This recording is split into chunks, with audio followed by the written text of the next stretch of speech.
Part 1.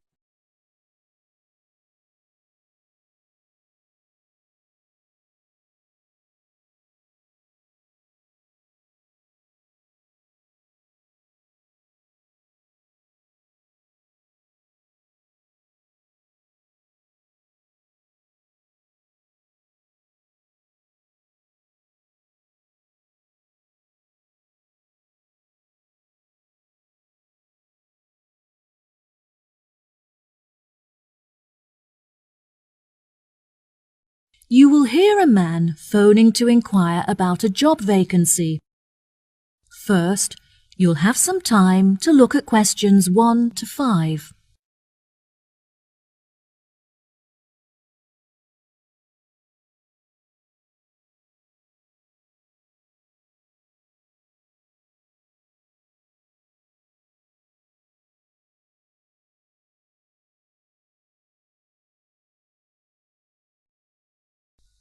Now we shall begin. You should answer the questions as you listen, because you will not hear the recording a second time. Listen carefully and answer questions 1 to 5. Good afternoon, Palm Resort. Good afternoon. I am ringing about the job I understand you have vacant. Oh, yes. I'd like to find out some more information if I may. Yes, of course. Can I take your name? It's Freddie Lee. OK, Freddie. What would you like to know? First of all, I'd like to know where your resort is located. It's near the city centre on Jamieson Island. That's Jamieson.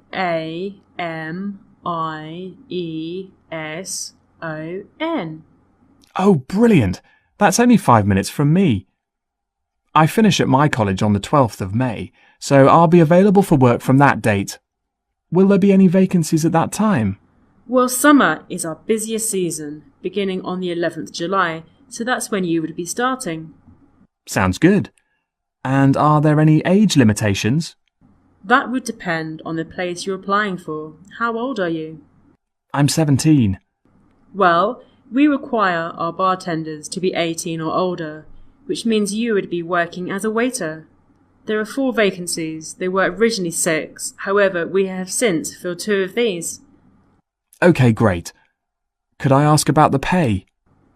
We're offering £5.52 an hour. That's very good. My last job was £4.45 an hour. And can I also ask about what qualities you're looking for, like any particular skills or experience? We don't normally require applicants to have any past experience. However, during the summer season, we have weekly shows in which our waiters are asked to perform. The routines are very simple, so no dancing skills are needed. However, you will need to be able to sing. I have never sung professionally, but I'm keen on it and have been told that I'm talented, so I think this will be a good fit. Are there any other duties that I'd be responsible for? As a waiter, you'll have a few different duties. We offer table service, so you'll have to take food orders from customers and carry the food from the kitchen to their tables. We like to give our customers a relaxed experience, so we'll also need you to supervise and take care of their children. I have a babysitter, so I'm very comfortable doing that. Is there a play area for them in the resort? Unfortunately, there is no facility for children here at the resort, but there is a large playground just down the road. Before you hear the rest of the conversation, you have some time to look at questions 6 to 10.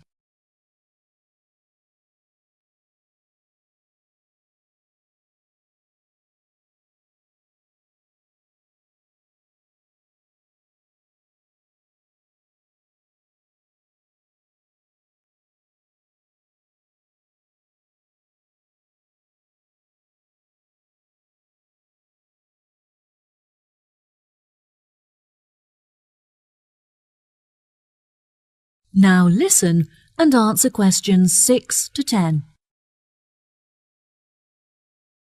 So I would just walk the children down to the playground each day? No, the road is very busy and the pavements are so narrow that it's unsafe to take the children for walks there. It would be very advantageous if you could drive so that you can safely strap the children into the back seat and transport them back and forth.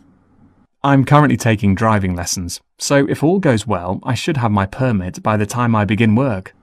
We feel it's pretty good, and we also offer some good fringe benefits for our employees. Really? Well, because of the difficulties of getting public transport, if you're working after 10 o'clock, we drive you home. OK, that sounds fine. Do you have a staff room where I would be able to eat my packed lunches? All of our employees eat in the dining hall once our customers have finished eating their lunch. We like to make sure that our employees are well nourished, so we would provide you with a meal every lunchtime. There is no need to bring in a packed lunch. Wow, that's good to know. I think that's all of the information that I needed. I'll be sure to post my application to you later today. OK, sure. Once we have looked over your application, we may ask you to come for an interview. We normally hold our interviews on Fridays. However, the manager is taking a long weekend this week, so the interview would be on Thursday. Is that OK for you? That's good for me. Fine. 10:30 a.m? Yes, fine. Would 10 o'clock be OK? Perfect. And could you bring along a reference letter from your employer? Yes, that's fine. No problem. Could you tell me what else I have to do? Well, you need to come into the desk and fill out some forms. We need a document for ID, so a bank statement would be fine. I've got that. And what else? Well, you need to bring a photo with you. Having said that, it would be also a good idea for you to attach it to your application. This will help us to distinguish your application from the others. OK, no problem. I have a couple of spares from when I renewed my passport. Good. We look forward to seeing you. OK, thank you so much. You've been very helpful. No problem. Goodbye. That is the end of part 1. You now have half a minute to check your answers.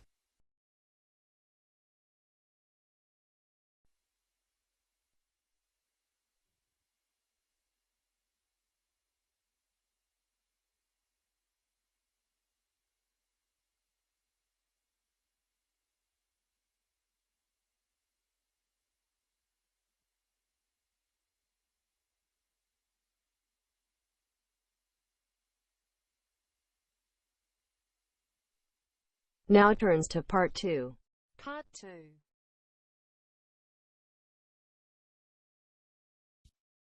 You will hear a guide talking to a group of visitors in a garden.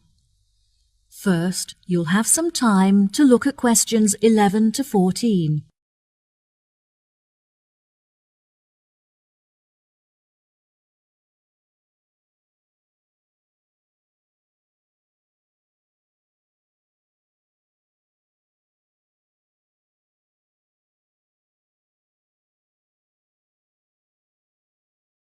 Now listen carefully and answer questions 11 to 14.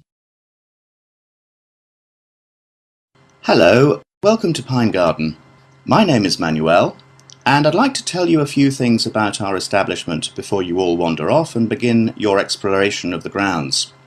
I know you're keen to begin, so I'll try to keep this short. First of all, I'd like to explain what you can do with your ticket. If you want to be closer to nature, you could visit our planting area. In that area, visitors can plant small flowers and bulbs that will grow and become part of the garden. The planting activity is completely free. However, if you have sensitive hands, you'll need to purchase garden gloves to protect your skin. Here at Pine Garden, we sell a number of wooden goods carved from trees that have been felled in our very own pine forest. If you feel like getting involved and having a go yourself, you can join one of our bush timbering lessons free of charge, where you'll be able to make your own keyring under the supervision of a skilled craftsman. The most popular attraction in the garden is our aviary, where you can observe a whole range of bird species. Entry to this section is free, but you have to pay a small supplement in order to enter the hummingbird section. Also, the insect hut not far from it may arouse your interest. There you can find some interesting insects such as butterflies, pocket ladybugs, dragonflies, and so on. And there's no extra charge for that. Unfortunately, there are some areas that are temporarily off limits to visitors today. For example, the gift shop that closed earlier this year and won't be open for another month or so. As I mentioned before, however, you're free to visit our restaurant for food and snacks, and if you're looking to purchase a gift, why not buy that special someone a potted bush or orchid from our plant care centre? And our new treetop cafe is under construction, which will be very impressive when it's finished. In fact, the model town's already opened ahead of schedule, and it's attracting a lot of people. Now, our tourist office is normally available to provide tourists with a variety of help. However, the officer is sick at home today. Please do not let this discourage you from visiting these, as they provide quite an experience. Before you hear the rest of the talk, you'll have some time to look at questions 15 to 20.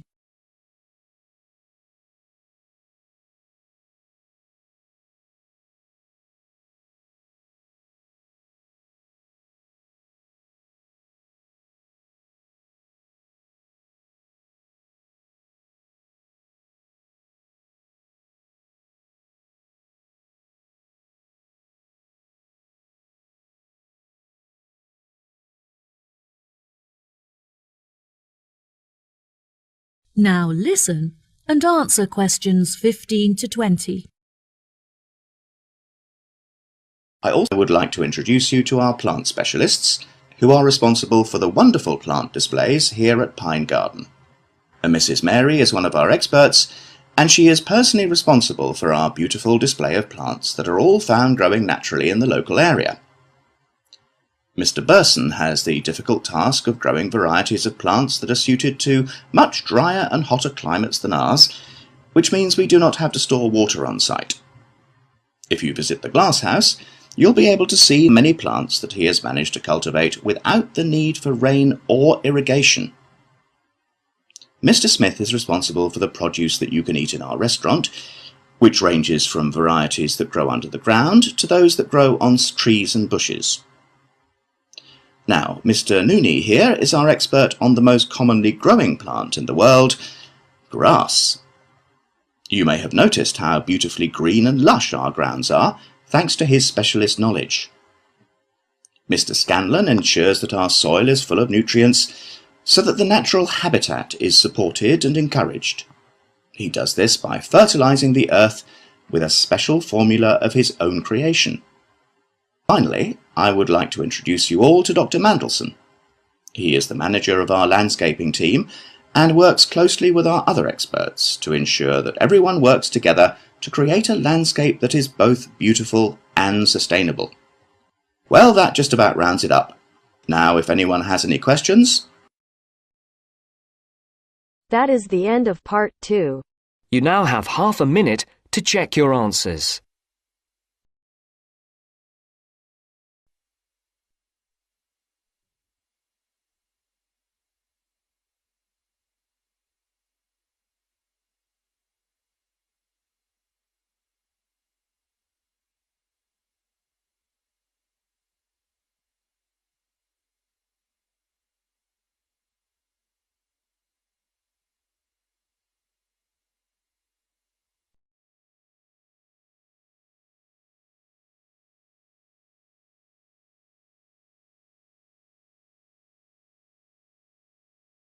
Now turns to part 3.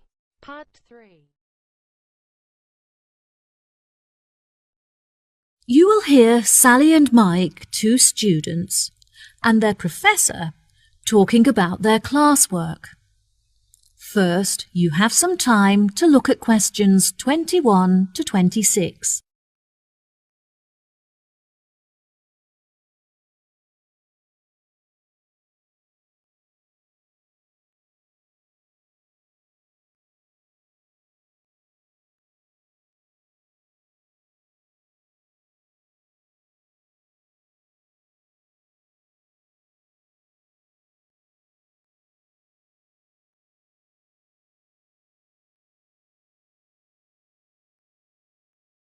Now, listen carefully and answer questions 21 to 26.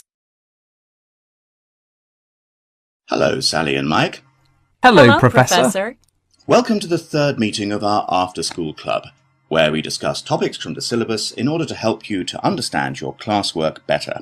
Now, I hope that you've read the notes I gave you last week on the ancient African traditions, As this will be the focus of our discussion today, who can tell me how they were able to recognize different stars? Did they measure the distance between them? No, Sally, I'm afraid that's incorrect. Mike, do you know the answer? Historians used to think that the ancient Africans recognized stars by observing the manner in which they affected each other, but further research showed that they used the location of the stars in order to distinguish one from the other. Well done, Mike. Very good. Can either of you tell me anything about the Wayaka people? They have a lot of money, but do not trust banks to keep it safe. They believe that it's in their best interest to help themselves, not assist others. Instead, the tribe looks after their own finances and generate income from lending money to others in low-interest loans. What problems do the Africans suffer from? They used to suffer greatly from drought. However, they have now developed clever ways of overcoming it by moving to higher land. There are, however, far more predators in these mountainous areas, so it is vital that the Africans learn how to protect themselves in this new environment. Yes, that's right. Also, compared to more developed countries, the Africans are less concerned with their international status, which I find interesting. Very good. What else are the local people concerned with? Unlike other, poorer tribes, they have plenty of nourishing food, and they are able to afford vaccines that prevent them from catching diseases. They historically lived in the west of Africa, although later they were chased off their land by other tribes competing for food and water. It is their hope that they will eventually be able to return to their original homeland. Why has the financial condition of the African people deteriorated? Despite their modern transportation system, they find it very difficult to trade because their tools are not sophisticated enough to mine minerals from the land. They have permission to engage in these commercial activities, so once they have the right tools, they will be able to develop a very large income from trade. Do you think that this new income will stop Africans suffering from starvation in the near future? Unfortunately, I don't think so. They should be able to start trading next year, but they will only have enough income to start growing sufficient food and crops to support the local people in the long-term future. Yes, that's correct.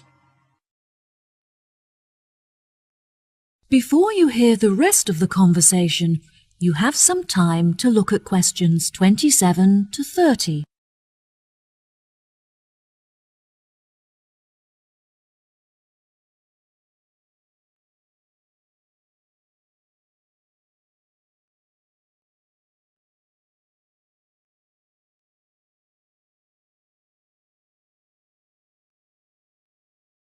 Now, listen and answer questions 27 to 30. There are many charities from developed countries that are helping to ship food to African countries in order to feed the starving. Unfortunately, it is difficult to transport a lot of food to the right places, but Africans are very good at sharing and making sure that everyone gets something to eat. African governments are also starting to pay more attention to the needs of their people. They have been directing a lot of money to help build schools in the more impoverished villages as a part of their new education plan, which is fantastic. This means that, hopefully, all African children will be able to attend school daily without having to walk long distances. Yes, absolutely. Do you remember any other information from your class notes? Historically, the tribes in Africa often used to migrate across the country in search of food and water. They would live in tents that were easy to dismantle and transport to other locations. That's true, but now they are being encouraged to settle down in one area so they can establish colonies and build facilities for themselves, such as houses and schools. Some villages have even developed specific customs. For example, the Wayaka people consider it impolite if you do not bring gifts when visiting someone. Bravo! You've both contributed fantastic points to our conversation. That concludes our session for today. I'll see you next week.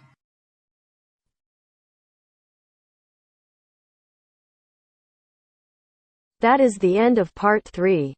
You now have half a minute to check your answers.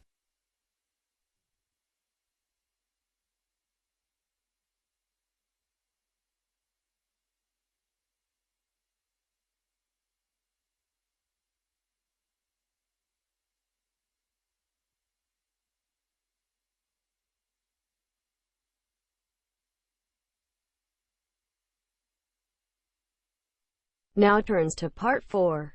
Part 4. You will hear a talk on the research of the sensory systems of different species. First, you have some time to look at questions 31 to 40.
Now, listen carefully and answer questions 31 to 40. Good day, ladies and gentlemen. Welcome to the second lecture in our series on animal senses. Today I'll be comparing the sensory systems of different species and discussing how these senses enable them to explore their environment. When it comes to the sense of smell, you may think that human beings have powerful and well-evolved sensory systems. However, some animals have a sense of smell that is far more powerful than ours. Dogs, for example, have a sense of smell that is 40 times greater than a human's and can distinguish 220 kinds of smell. Some animals can even smell odours that are undetectable by the human nose, such as carbon dioxide. There are also animals that have a relatively weak sense of smell. For example, there are species of beetles that can recognize the odours of certain plants but not others. The bee is an interesting example to examine in reference to smell because they experience this sense via their antennae. Bumblebees have stings, but it's rare that they actually use this weapon. When a bee feels threatened, it will use its legs to signal and warn others about the threat before it stings. This is called a signalling posture and involves the bee lifting its two back legs into the air. Within any hive, there is a hierarchy with the queen bee at the top. The queen bee is able to control the colony by monitoring its movement through her feet. The queen bee is the only reproductive female in the entire colony, and she is also able to sting multiple times, unlike the worker bees that will die if they sting. In the insect world, scent can also be used to facilitate mating, as females decide whether or not to mate with a male, depending on the quality of his scent. One such example of this is the female butterfly, who will only mate with the male butterfly that produces the strongest pheromones. This is how the species ensures that only the best genes are perpetuated in order to create the strongest offspring. Next, we move on to the hearing sense of beetles. Interestingly, beetles do not have ears, but instead use their feet to detect vibrations caused by sound. This is particularly useful when searching for food among the trees in which they live, as they are able to detect the location and movement of their prey by monitoring vibrations in the woodlands. The final sense that we'll be looking at today is sight. Snakes are a particularly interesting case study, as they do not see shapes and colours as humans do, but instead hunt their prey by detecting the heat radiating from their mouths. This makes them incredibly effective predators, as they are able to zero in on their prey very quickly and efficiently. From a distance, a snake is able to locate the heat radiating from a mouse, for example, and upon moving closer will be able to determine its body shape. This can help prevent the snake from attempting to attack prey that is too large for it.